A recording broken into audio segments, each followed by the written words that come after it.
Welcome back. So in this video, let us discuss about all the clinical conditions in relation to the midbrain. So as you all know, there are few clinical conditions which are related to the midbrain. The blood supply of the midbrain is through the branches of the basilar artery, that is the posterior cerebral artery and the superior cerebellar artery.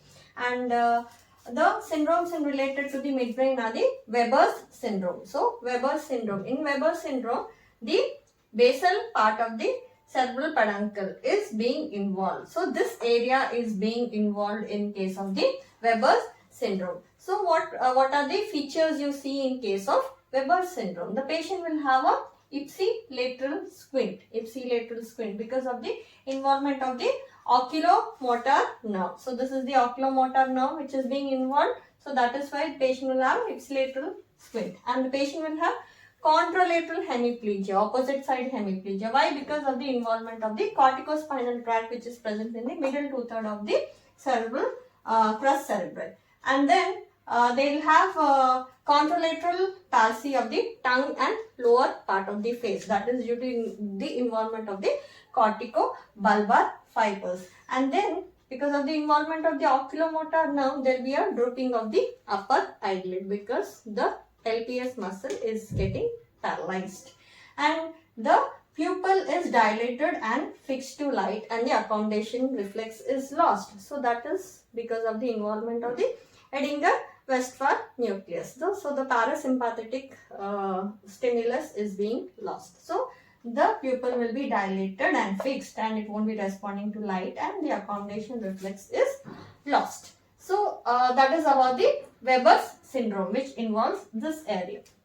And then coming to the Benedict's syndrome. So this portion, that is the tegmentum of the midbrain, is involved in the Benedict's syndrome. So it will involve all the lemnisci. So we have seen the lemnisci in our line. So what are all the features you see in Benedict's syndrome? So generally it occurs due to the vascular ischemia, which involves the tegmentum of the brain, and it involves the medial lemniscus, spinal lemniscus, red nucleus, superior cerebellar peduncle, and fibers of the oculomotor nerve. So it is involving all these lemnisci, and sometimes it will involve this red nuclei as well, and the fibers which come from the superior cerebellar peduncle. So what are the signs and symptoms? So the patient will have ipsilateral squint and ptosis due to the involvement of the oculomotor nerve. So you see the oculomotor nerve is partly being involved.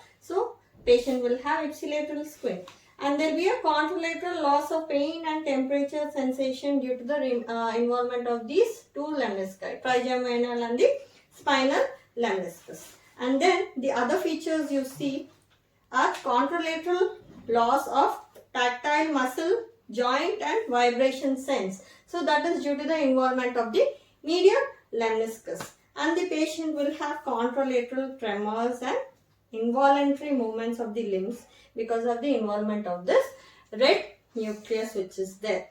Okay, so that is about the Benedict's syndrome.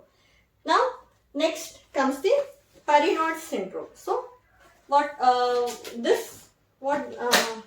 so this is the area which is involved in the Perinaud's syndrome. Okay, so the tectal part of the midbrain is involved in the Perinaud's syndrome. So what are the features you see? So this Perinaud's syndrome, it actually results from a lesion of the superior colliculus, and this when does it actually occur is when this area generally gets compressed by tumors of the pineal gland, which is in close relation to that. So it is characterized by loss of upward gaze, and the remaining eye movements are remaining unaffected. That means only there is a loss of the upward gaze. So that is the feature which is present in the Perinaud's syndrome, which will involve the superior colliculus or the tectum of the midbrain. And the other syndrome you see is Argyll-Robertson pupil. So in this Argyll-Robertson pupil, the light reflex is lost and the accommodation reflex is spared. So what will happen in this Argyll-Robertson pupil?